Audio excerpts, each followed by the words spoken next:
We got it.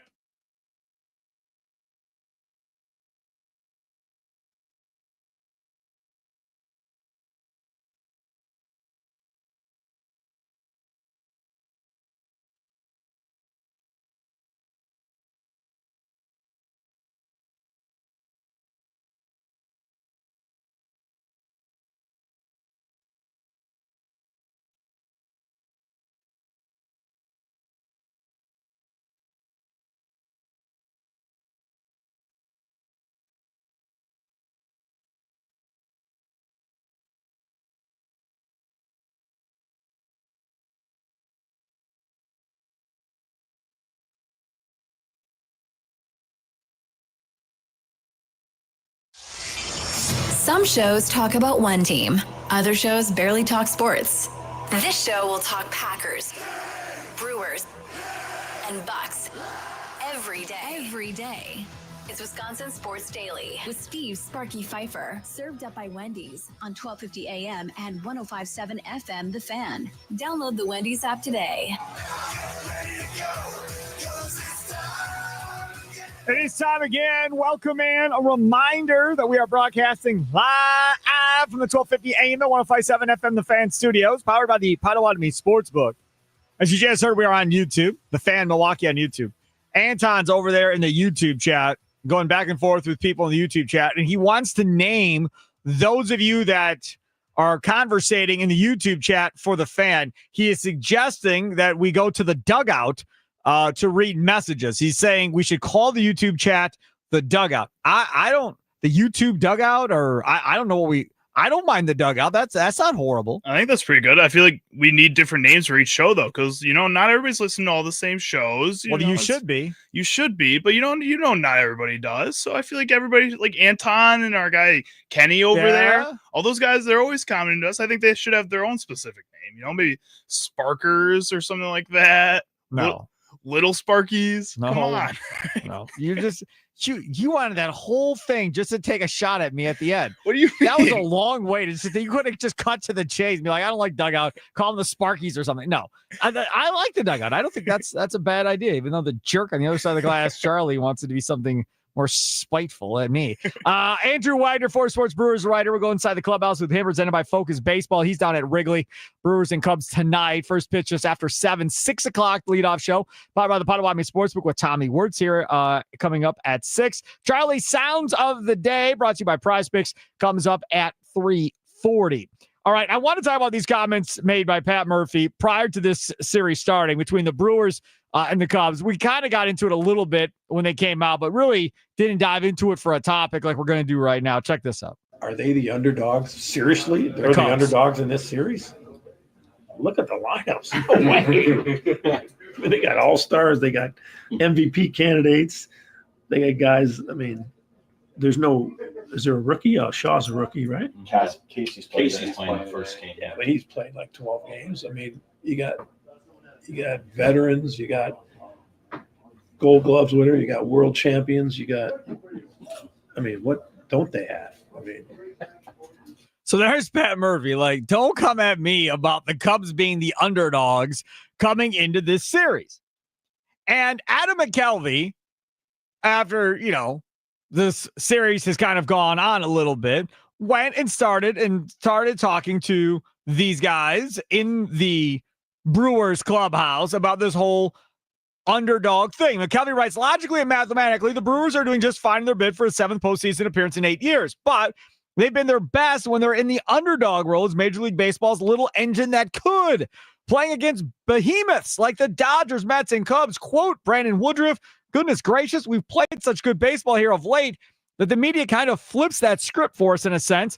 But in the room, we still got the same hungry guys, grinder type guys. That's what it will always be for us. Brewers GM Matt Arnold, we want to come in with the underdog mentality. That doesn't mean we're not confident, but I think it is important to be humble no matter what your record is. Murphy says, how many of our 13 position players make the Dodgers? He asked rhetorically. It's like, that's what's beautiful. There are guys. So we're always going to be underdogs because of who these guys are. You can't measure it. Okay. I go back to the owner of this team. Remember the owner of this team? You know the one. I'm here to provide you big fun in the summertime. Big fun. We all come together. Kumbaya. Hold hands. That's what I'm here to do. Bring Milwaukee together. That's my job. Not winning World Series, but bring everybody together. Okay, that's great. So that was Mark earlier. But you also remember something else about Mark earlier? I believe it was in spring training, it might have been, where Mark said that, last year was great because nobody really saw us coming and nobody was really talking about us. And, that's where I like to be, and this year now, people are talking about us. And you remember I flipped out and I was like, what are we talking about? So you don't want expectations on your team? You don't want to be picked to win a division? You don't like that? And I turned it and said, well, of course you don't like it. Because if you have expectations on your team and then you don't do it, then you're going to be held accountable and everybody's going to yell and scream that you didn't do enough at the end, right? If you're picked for last or second to last and you overachieve, oh, well, then you're great. GM's great, manager's great, and you overachieve. So that's why he likes being, in that situation with nothing put on their plates as far as predicting them to go to the World Series.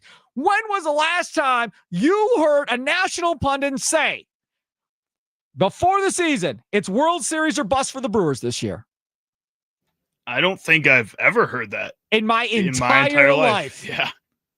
I've heard I've heard it on the Packers with Favre. I've heard it on the Packers with Aaron Rodgers. I've heard it on the Bucs with Giannis. I have never in my freaking life heard a national analyst talking baseball say it's World Series or bust for the Brewers. They don't do it this year. It's not going to be considered a successful season if they don't go and win the thing this year.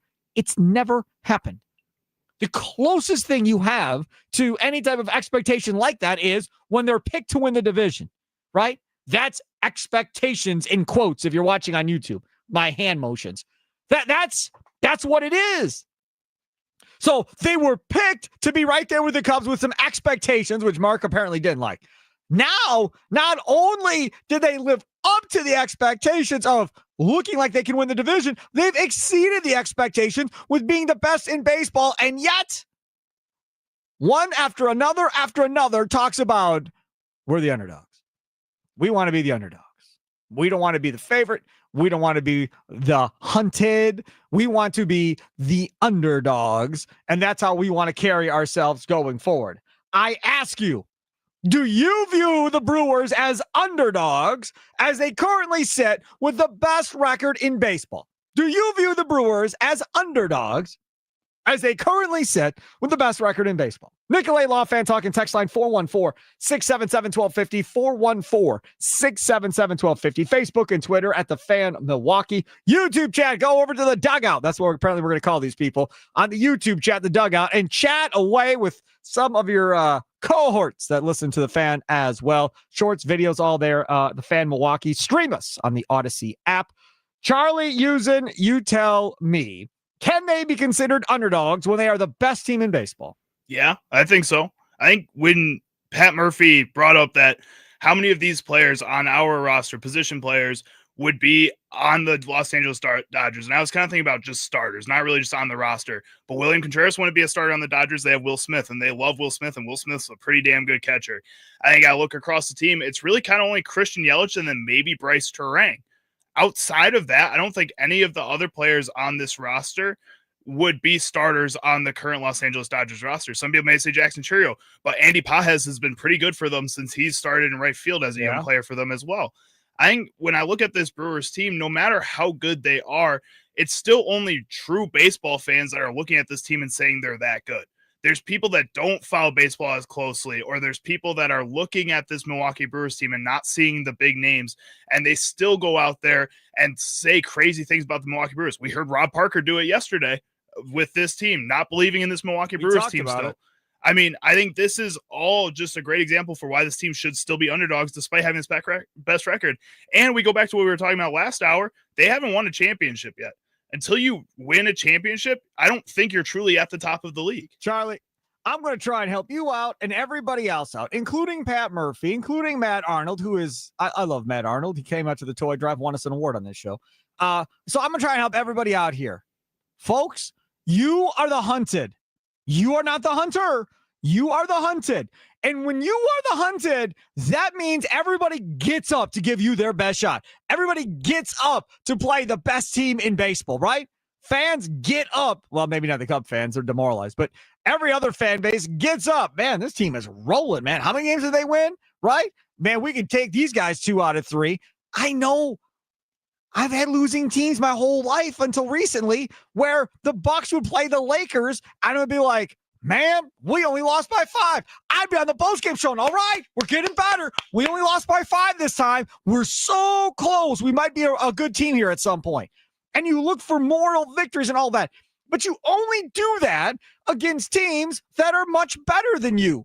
And when you are this much better than the rest of the league, like the Milwaukee Brewers are, I'm sorry. You're no damn underdog at this point. You're that team that everybody is striving to be about. Ken Rosenthal is writing a piece about how everybody should be more like you. That's not an underdog. That's everybody looking at you and saying, we want to copy what the Brewers are doing.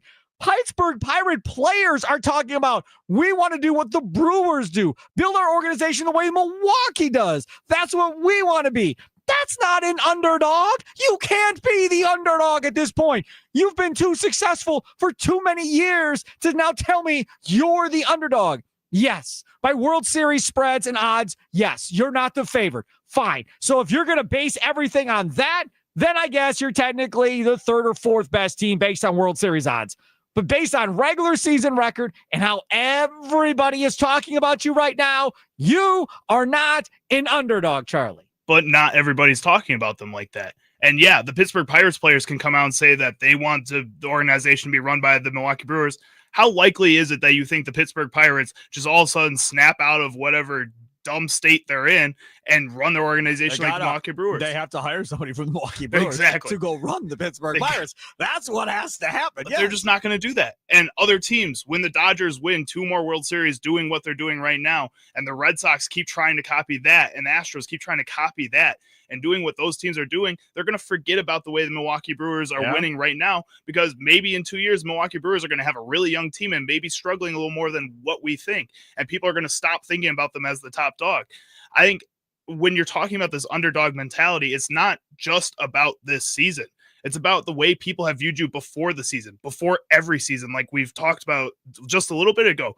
Nobody ever says it's World Series or bust for this Milwaukee Brewers team. Correct. And I still don't think they're saying that, despite this team being the best team in the MLB. It's Charlie Hughes and Sparky Fifer with you. It's Wisconsin Sports Daily, served up by Wendy's, live from the 1250 AM and 105.7 FM The Fan Studios, powered by the Potawatomi Sportsbook. Coming up, we'll go inside the clubhouse, brought to you by Focus Baseball with Andrew Wagner of Forbes Sports. He's down at Wrigley Field getting ready for Brewers and Cubs tonight. The Miz on the mound tonight against former Brewers pitcher Colin Ray. First pitch just after 7. Leadoff show, powered by the Potawatomi Sportsbook, comes up at 6 with Tommy Wirtz. And you'll hear from Pat Murphy from before the game.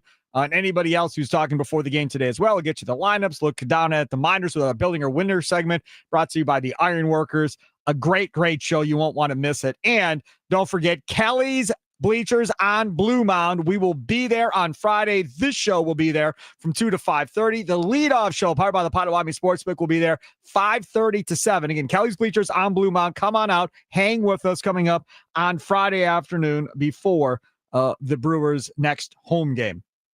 Time now for your fan weather forecast. 74 degrees, mostly cloudy skies right now. No rain in the forecast for this evening. Low of 62.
Welcome in. It is Wisconsin Sports Daily, served up by Wendy. Steve Sparky Fifer with you. Charlie using other side of the glass. Thanks for tuning in here on a Wednesday.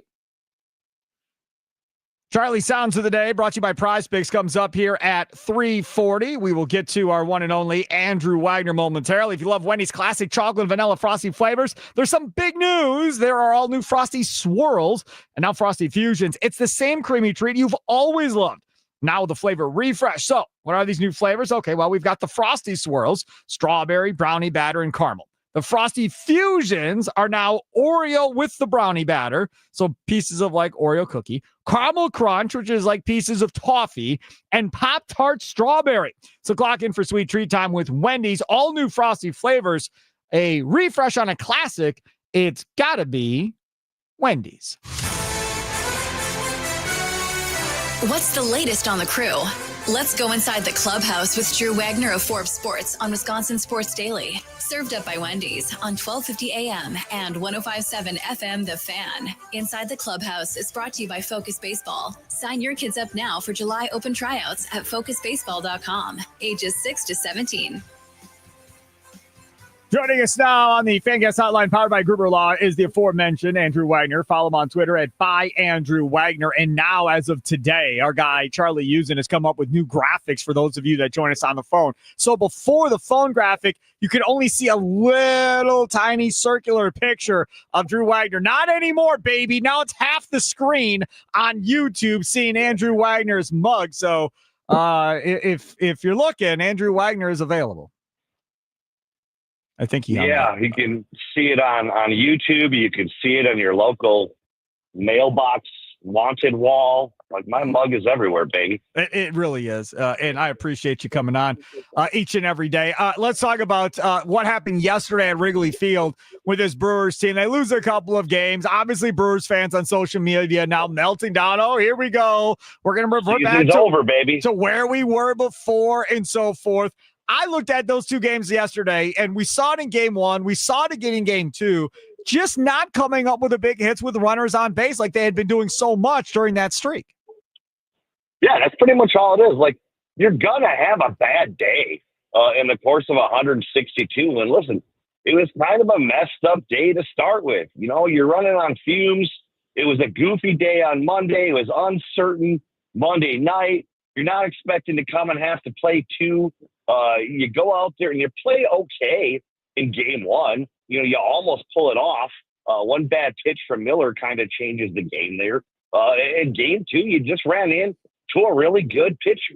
I mean, it's going to happen over the course of 162 games. No matter how hard you are, no matter how many you've rattled off in a row, you're due to have a bad game every now and then. The sky is not falling. The season's not over. And hey, if you think it's over, spring training starts in 173 days. Go watch the Packers, and we'll see you in Maryville. You know, that's the one thing, too, about this Brewers team and kind of where we're at. We got Pat Murphy talking about, the Brewers, being the underdogs, or the Cubs not being the underdogs in this situation. Are they the underdogs? Seriously? They're the underdogs in this series? Look at the lineups. No way. I mean, they got all-stars. They got MVP candidates. They got guys. I mean, is there a rookie? Shaw's a rookie, right? Casey's playing first game. Yeah, but he's played like 12 games. I mean, you got veterans. You got Gold Gloves winner. You got world champions. What don't they have? So we were asking before in the first segment of this hour, can you really be an underdog when you are the best team in baseball and have been for some time? Yeah, and if you don't believe me, look no further than Brewers Twitter. I mean, when half of your own damn fan base expects you to lose every game and doesn't have any faith that you can keep winning or keep it up or this and that, or loses their mind after every loss, I mean, yeah, I think they're the underdog. Oh, they're the not. national media writes them off as a fluke, and they can't sustain this. The local fan base is convinced every day that the meltdown is right around the corner. Like, no one expects them to win. Even when they are winning, everyone is expecting for the sky to fall and the shoe to drop. Okay, so first of I all, think from that perspective, they are an underdog. okay, let's take this one piece at a time that you just said. Yes, the fan base is nuts. Okay, fine, I agree with you on that. But we're all nuts for every fan base, no matter who you're a fan of. All fans are crazy. So let's get past that. The second part of this, what you said, is that the national media doesn't buy it. Ken Rosenthal just wrote a whole piece on how every team should aspire to play baseball the way the Brewers play baseball. Charlie will attest to this because we play sound from MLB Network almost every day. They're glossing the Brewers about how great they're doing. They're having all these different guys on and everything else. I mean, there's no way. The Brewers right now are the hunted. When the Brewers roll into town or a team comes to Milwaukee, their target is on their back to knock off the best team in baseball. There's no way they are an underdog at this point. I mean, I agree with you on that perspective. Also, kudos to Hughes and Glosson. Yeah, you've been hanging around some millennials there. Yeah, Charlie's lessons are paying off. Little by if little. You start dropping vibes. No. Start dropping vibes. I'm going to be confused. No, I don't think I'll do that. No. No, I mean, yeah, MLB Network has been out. Listen, everyone's on the bandwagon. I get that, but everyone is still expecting these guys to crash out. Another millennial term. Mm-hmm. I understand both sides of the argument, but I think right now, if you look at the general narrative against the Brewers, it's how are they doing this? How long can it last? Is it sustainable? They don't have this. They don't have that. You know, it's a good story right now, but come October, it's going to be the big boys. I think from that perspective, I think they're underdogs because no one has faith that they're going to do what they're trying to do. Let's take it to next year because I'm curious what it's going to be next year with Murphy. So last year it was nobody believes in us, nobody thought we'd be any good, and here we are, right? And you win 10 games. Okay, fine. Now there's expectations on you, and now all these young guys are playing, and now it's nobody knows who we are. We're the average Joes. We're the underdogs. Okay, fine. A majority of this roster is under contract for at least 2 more years outside of for Freddie Peralta. You can't use the same narrative of nobody knows who we are. We're the average dogs. Like that all goes away after this year. So what then becomes the spin to motivate people next year? I don't know, but you don't have to worry about that for, another 173 days because you got some stuff right in front of you that you kind of have to deal with first. You know, next year's narrative, that'll take care of itself. Right now, they got other things to worry about. You know, the narrative in the future is probably the furthest thing from anyone's mind. If I gave you 2 baseball teams, I'm going to ask Charlie the same question because Charlie's the Cubs fan, obviously. If I gave you 2 baseball teams, the exact same rosters, and said, go play, who would you rather have, the Trader or Pat Murphy coaching that team, managing that team for a year? Oh, no doubt I would take Pat Murphy. I mean, just personally, from a human being standpoint, Pat Murphy. Council's he's a jerk. I never thought he was that good of a manager. I thought Craig Counsell posted here because he got, we go back. This is the argument about the book Moneyball when it came out. Michael Lewis is a great author. It was a great book. The movie was okay. But what the book and the movie both gloss over was that for all the analytics and this and that and all of the feel-good story, they had 3 of the best pitchers in baseball on that Moneyball Hudson, team. Mulder. Vito, Hudson, and Mulder, right? Counsell had the same thing. He had 3 of the best pitchers in baseball in Burns, Peralta, and Woodruff. He also had the best closer and bullpen in baseball, which made up and hid a lot of the shortcomings of that team and glossed over a lot of his poor decisions as a manager. But he's a guy that played strictly by the numbers. He also got away with the fact that he was the hometown boy. He got a lot of coverage for that. He got a lot of coverage because it's a small market. They don't have a big payroll. He got away with a lot of stuff here. Now he's in a market where there's actual realistic World Series expectations. There's money and a budget and payroll. And granted, Cubs fans think they should be spending more, but he was brought here because he could quote unquote do less with more. And the thought was give him an unlimited payroll and this and that, and they're going to be off and running. And they're not. They're the second best run differential in baseball. Let's not act like the Cubs are in the basement. No, but listen, they're also still 7 games behind them. They're 17 games behind the Brewers in the year and 3 quarters that Counsell's been the manager. Right. And arguably, he's had more to work with. He's had better talent. it's inexcusable that he's not had his team ready. If he's the guy that's supposed to be the quote unquote best manager in baseball, and the paycheck revealed as such, I'll take Pat Murphy any day of the week, even with his questionable bullpen decisions, and if only for the fact that he's not a jerk and a bully like Counsell is. He is Andrew Wagner, Forbes Sports Brewers writer. Go inside the clubhouse here. Brought to you by Focus Baseball on Wisconsin Sports Daily, served up by Wendy's on the Fan. Sparky with you. Charlie Usen, my producer, other side of the glass, Cubs fan, not because of his own doing. His dad was brainwashing when he was a child. But you also have said earlier in the last couple of weeks that you're all in kind of on the Brewers at this point and not even as concerned about the Cubs going forward. Your thought on asking you two same rosters, who would you rather have managing those rosters? Pat Murphy all day, every day.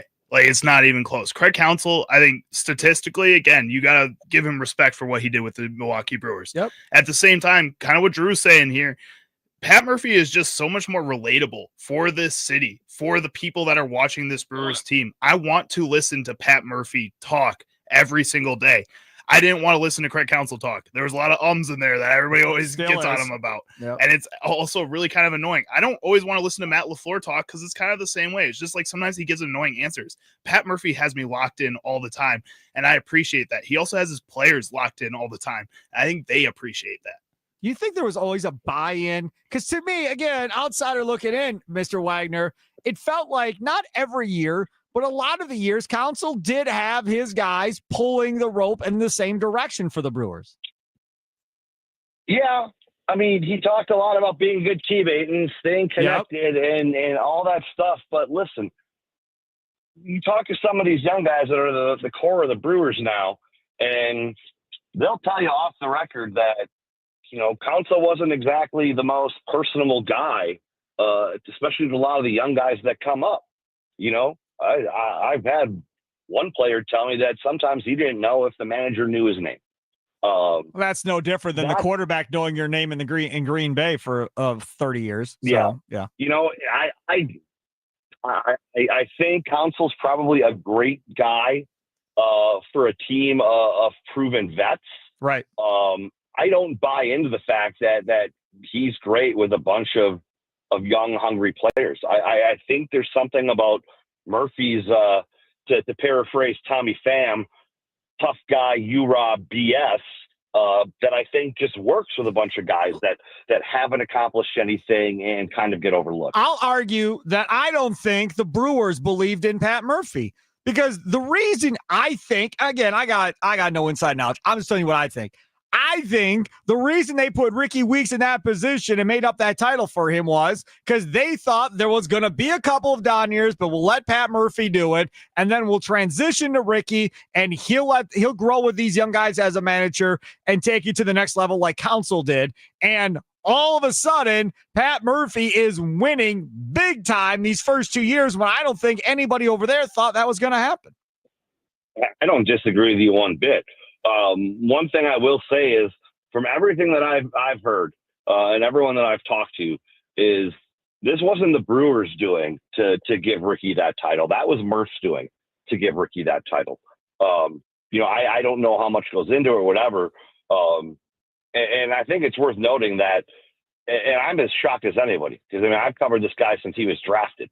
No one saw Ricky Weeks' future manager coming. No one saw Ricky Weeks' coach coming. Nope. But the guys rave about him. They absolutely love him. And I think him and Murph work well together. They have a good tandem going. They're a good pair. I don't know how long this situation's going to last. I don't know what the future holds. But I agree with you. I don't think Murphy was on their radar. And we've heard Matt kind of say it was a courtesy interview.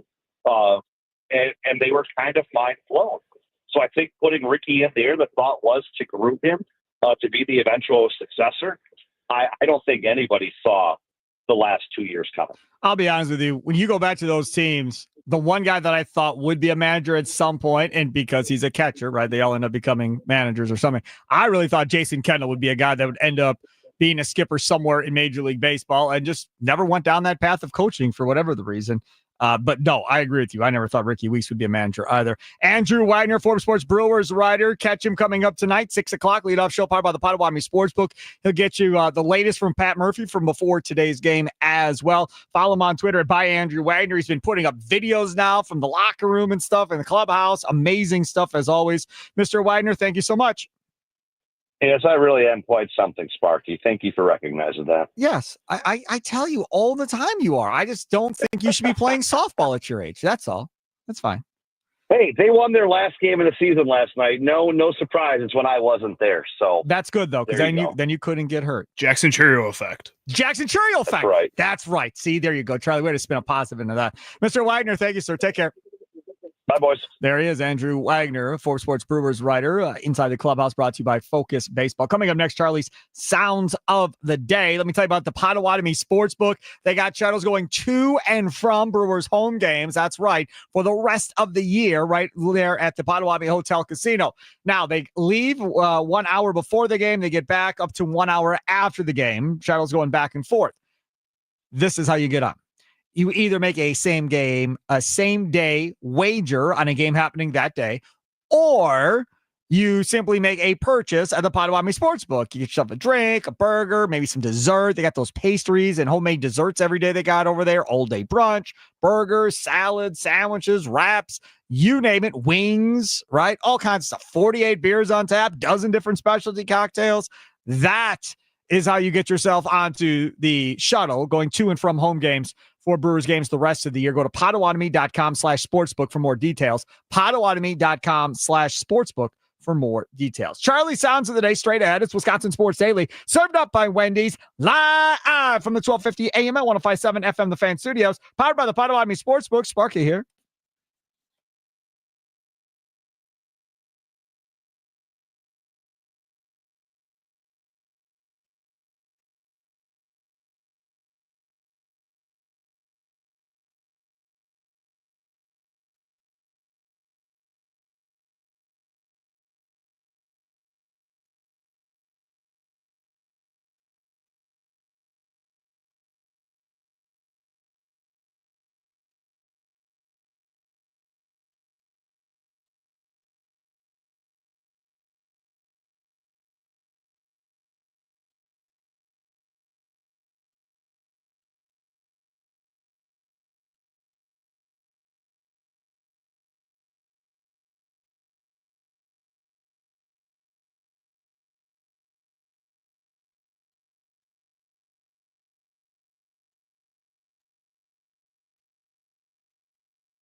Welcome in. It is Wisconsin Sports Daily, served up by Wendy's. Steve Sparky, Fifer with you. Charlie Usen over there, other side of the glass. It is National Radio Day today. National Radio Day. And Andy Herman was talking earlier today. Our guy Tommy Wirtz was talking earlier today as well. About National Radio Day. And I wanted to kind of talk about National Radio Day as well today. So I started in radio. Oh, man. 1994, Charlie. I was going to guess like 1705. You are just not nice. You are not nice at all, right? So for me, I knew I wanted to do radio when I was in 8th grade, right? Brent Musburger was my guy. That was it. Now that Musburger wasn't that. Musburger was hosting the CBS, NFL and CBS pregame show back then with Irv Cross and Jimmy the Greek and those guys. So, but that was my guy. Brent Musburger was my guy. So I knew I wanted to do sports. I knew I was never going to be big enough to play professional sports or athletic enough to play professional sports or anything like that. So I knew I wanted to do something. So from that moment forward, I started, lecturing in church, started reading the paper out loud to my grandma after school, taking speech classes, public speaking classes and stuff like that. Like I was center focused, got the subscriptions to the Baseball Digest, Football Digest, Basketball Digest, all of them, sporting news, read everything I could get my hands on to get myself ready. And then straight out of high school, got into my first internship with Tim Allen back in the day, back in Kenosha, WLIP, and 95 Will Rock. And then away we went with my radio career. And I'm very, very grateful for everything that we've been able to accomplish. This year, 2025, if you think back to this radio station that started in 2005, this station in some form or another has been sports for 20 years. This year, it will have been a sports station.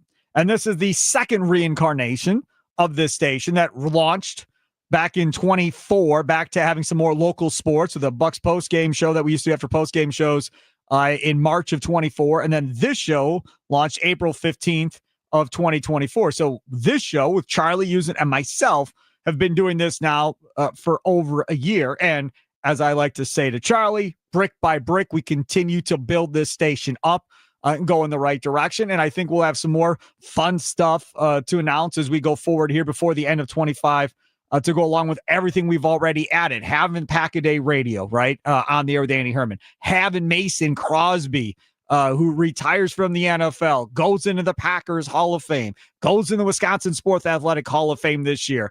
Both of those were cool moments to be a part of with Mason Crosby here in 2025. Just awesome stuff. So grateful to be with the fan after all of this time and building this thing going forward. And I always tell people when it comes to radio and so forth, the best part of doing what I do is being able to be on location, like we're going to be Friday at Kelly's Bleachers on Blue Mound, right? Doing this show, doing the leadoff show. We'll be there from 2 p.m. until 7 p.m. at Kelly's Bleachers on Blue Mound, getting to meet all of you, right? Getting to know the stories of your family, getting to know, the relationships that we have, seeing everybody every year at the toy drive. We've been doing the toy drive now for 18, 19 years, doing the toy drive every year for Blaine's Farm and Fleet and for Children's Wisconsin. That's the cool part that I love. Interacting with those of you on YouTube chats or calling in or on social media. That's my favorite part of the job more than anything else is the interaction that I get with all of you and becoming friends. I mean, I'm sure there are listeners out there listening right now that have my cell phone number that over the years, I just trusted, like, dude, here's my number. Just text me during the games, whatever. Like, we're good. I trust you. And it's never backfired on me, thankfully. But yeah, I mean, you literally grow those relationships because of radio. And very, very thankful to be on the radio. Very thankful to have this as my career. National Radio Day, just kind of wanted to share that with you. Charlie, much younger and into this thing himself. Yeah, I mean, I got started in radio in college. I always wanted to be in sports, like you were saying. There's a certain point in my life where I did think I was maybe going to be able to go to the NFL or something. That didn't really play out that way. And the moment I realized that, I realized I wanted to be in sports journalism. And I didn't really know what that was going to be. But my whole time growing up, my dad always talked about how he worked at the radio station when he was in college. And that was one of the things that just stuck with me. My sophomore year of college, they actually restarted the radio station at Elmhurst as well. And I decided, you know what, just to give it a shot. I went in, started doing sports radio with a couple of my friends, and it just shot up. It was awesome. I had a great time. Got out, and I realized that's what I wanted to do, was still be in radio, be able to talk sports all day, every day, not just write about them, not just watch them, but be the person that can give you their immediate reaction. And I'm doing that, and it's a lot of fun. I'm having a great time here on this station. I can see a bright future for myself. I grew really more confident in the way I'm speaking, the way I talk to other people. Yeah. It's just so much fun to be a part of this. I'm really proud. And the cool thing about radio is it's kind of like being in a locker room again, right? I mean, it's just the dudes and females, because there's a lot of females in sports talk radio, just kind of hang out and talking and having a good time, razzing each other and having fun. Sometimes the smells are the same in the studios, yeah. I mean, who else gets to work with a peacock other than us with Jack Pembroke? Doesn't get much better than that. No, doesn't get much better than that at all. So National Radio Day, so appreciative for radio for certain. 1, 2, 3. What sound clips will Chicago Charlie pick today for Sparky? Will Sparky become enraged? Will laughter ensue? It's time for Charlie's Sound of the Day. It's Wisconsin Sports Daily, served up by Wendy's on The Fan. All right, let's get to it. Top 3 picks of the day brought to you by Prize Picks. Download the Prize Picks app today. It's free. Use the promo code SPARKY. And after you play your $5 lineup, your first one, you will get $50 added to your account. That means if you play $5 lineups going forward, you will have played 11 lineups for $5. 11 lineups of daily fantasy player stat projections, right? So it's a no-brainer. Go do it right now. And right now, if you go on to Prize Picks, you can see stat projections not only for the preseason games coming up this weekend, but you can also see stat projections for the entire season. And you're simply doing 2 or more player stat projections, and it is more or less is all you're doing. And they got the flex play. So you don't even have to have the entire lineup right necessarily in order to still cash out and make some money at the end of the day. Download the Prize Picks app today, I tell you. Today. Use the promo code SPARKY, and you play your first $5 lineup, get $50 back to you. Use that promo code today, Sparky, and you will be all set. All right, top 3 clips of the day from around the world of sports. Charlie, use. All right, so first up, we're going to head over to foul territory, where former MLB GM and now MLB analyst Jim Bowden was on the show. And he was discussing a topic that we got to touch on a little bit yesterday. Didn't really get a full segment on, but that's the MLB realignment. This was his idea for MLB realignment. I think what he did is exactly what most of the clubs would like to see with geographic realignment, which is not radical realignment, right? It's kind of, let's try to preserve the American League and the National League and do it in such a way that it will ruffle less feathers with the owners. That's kind of what it was. And you look at it, it makes sense. What I wrote 2 years ago in The Athletic, and I stand by it, is a more radical approach. And here's my feeling on this. If you're going to realign, then blow it up and start over, right? Because if you really want to do geographic realignment, then put the teams as close together as you possibly can, right? So in my view, that's 8 divisions, 4 teams each, that's 32. And it's okay to take Dodgers, Angels, Padres, Diamondbacks, and put them all in one spot, right? It's okay if you want to take San Francisco, Seattle, Salt Lake City, Colorado, put them in one spot. I just feel like, and look, I know people don't want to see the Yankees, Mets, Phillies, Red Sox in one division, but if you're going to do it geographically and you really want to legitimately cut down on travel for the wear and tear of the players and the traveling parties, then why not just do it like the NBA does? You have an Eastern Conference, you have a Western Conference, and then you break them up, and the schedule would be a lot easier. I think the TV ratings would be a lot better. And I think if you're going to do it, that's how you should do it. But I understand, what Nesbitt tried to do here, and I think He's representing most of the teams and most of the people in the commissioner's office on kind of how they envision it without completely blowing it up. But I say if you're going to do it, blow it up. This whole blow it up thing, didn't we blow it up already? You have interleague play. You play everybody in the other league all year round. You blew it up already. This has already been blown up. You can call it the Sparky and Charlie League for all I care at this point. There's no separate deal to this. When this thing was built, you only played the American League teams if you were in the American League. The Brewers never played the Cubs. And the Cubs never played the White Sox. They only played teams in the National League. That's why it was cool to have two teams in one city. Because if you lived in Chicago, you could see all the AL teams you wanted to see and all the NL teams you wanted to see, right? So if you were a Cubs fan, you could still see the Yankees by going to a White Sox game. If you were a White Sox fan, you could go see the Cardinals by going to a Cubs game or go see the Dodgers and Vin Scully. Maybe you'll see walking around downtown. But when the Dodgers were in town to play the Cubs, Brewers fans were screwed. They only got whoever was in the AL. They never got to see anybody in the NL unless they drove down to Chicago.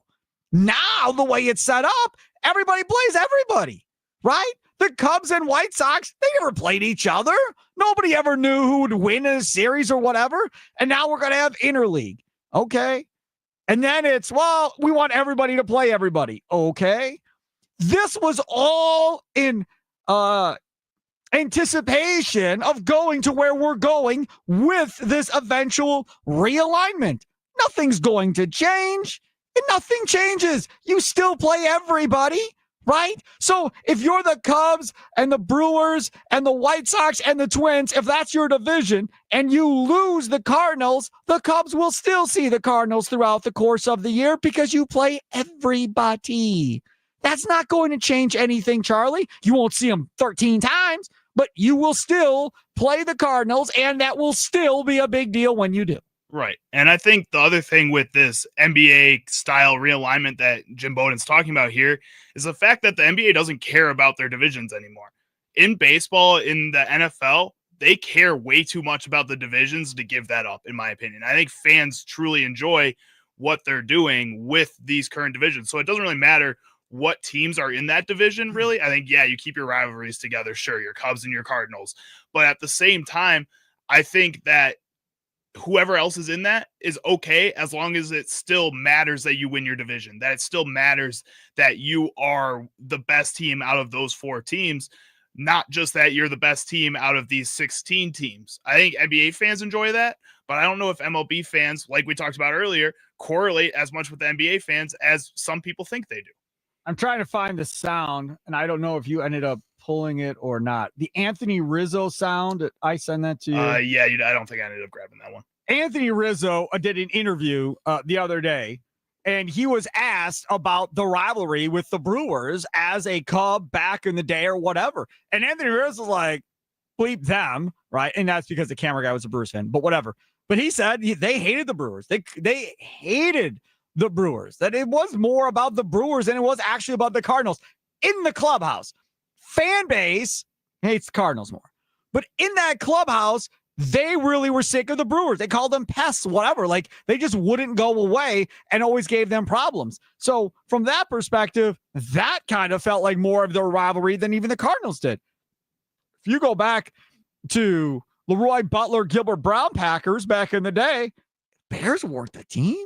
Yeah, they wanted to beat the Bears, but the Vikings were more of a threat to them on a year-to-year basis back then with Randy Moss and those guys than the Bears ever were for the most part, right? Then Lovie Smith gets there, and yes, they provided problems for the Packers a little bit, but for the longest time in that locker room, it was, hey, we got to beat Minnesota. That's who we're competing with for the division. And now what's it been the last couple of years? They're in the same division. It ain't about the Bears. It's about the damn Lions and trying to win this division to beat the Detroit Lions. That's kind of become what the rivalry is. That's kind of become who those players get jacked up to play and kind of knock off. So regardless of who's in your division or whatever, like you said, it is about the division and winning the division and so forth. And those people don't want to keep the history and the nostalgia going for the longest rivalry in sports and all of this stuff.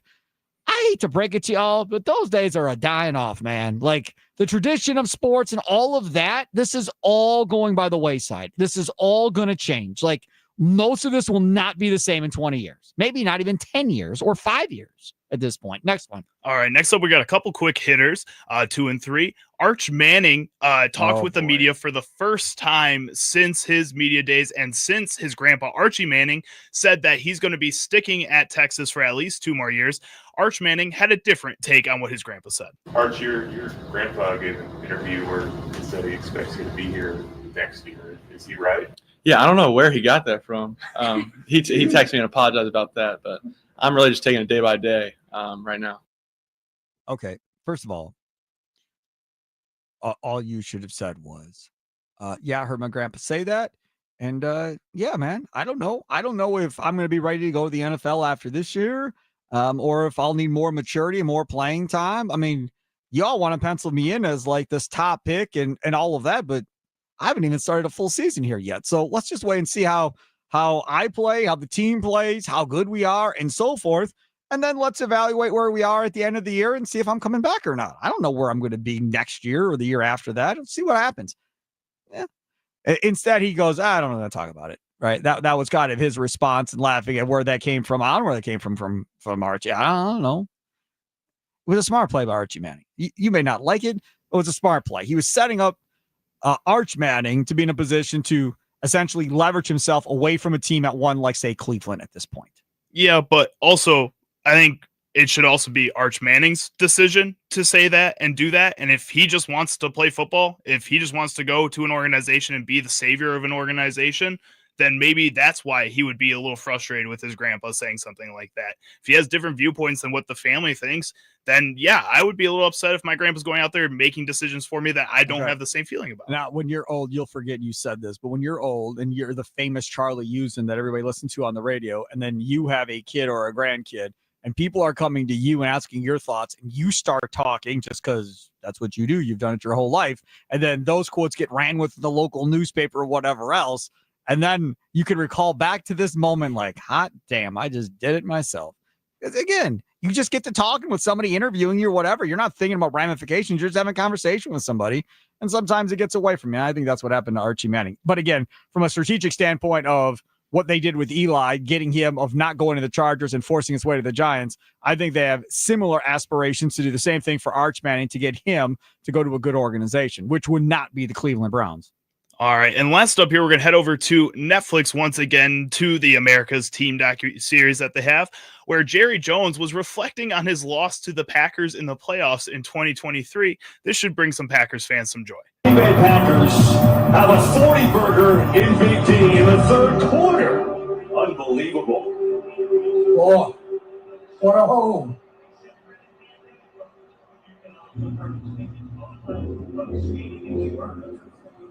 Oh, what a disaster. This loss hurt us every way more than anyone we've ever had. That's too bad. I'd like to tell you I feel bad for you, but I don't. You beat Favre and the Packers a million times in Dallas over the course of my time watching this Packers team. I have no feelings of, oh, poor Jerry, oh, poor Cowboys fans, and to heck with you. The Packers got beat by Chris Bonio kicking like 6 field goals in a game. Jason Garrett as a backup quarterback beating us on Thanksgiving. Like, go through all the heartbreak I had watching this Packers team. Terrell Buckley getting shoved around like he was a child compared to Michael Irvin and no flags being thrown. Like, we can talk about all my angst and anger towards the Cowboys for so many years. I could not care less that man was destroyed by the Packers destroying his Cowboys in Dallas. Yeah, it's just always fun to hear Jerry Jones say something like that. I mean, you can't feel bad for him or the Cowboys ever. Absolutely not. There you go. Charlie Sounds of the Day brought to you by Prize Picks. Coming up next, Corbin Smith, Emerald Spectrum, covers the Seahawks. Straight ahead, it's Wisconsin Sports Daily, served up by Wendy's. Live from the 1250 AM at 105.7 FM, the Fan Studios, powered by the Potawatomi Sportsbook. Sparky here.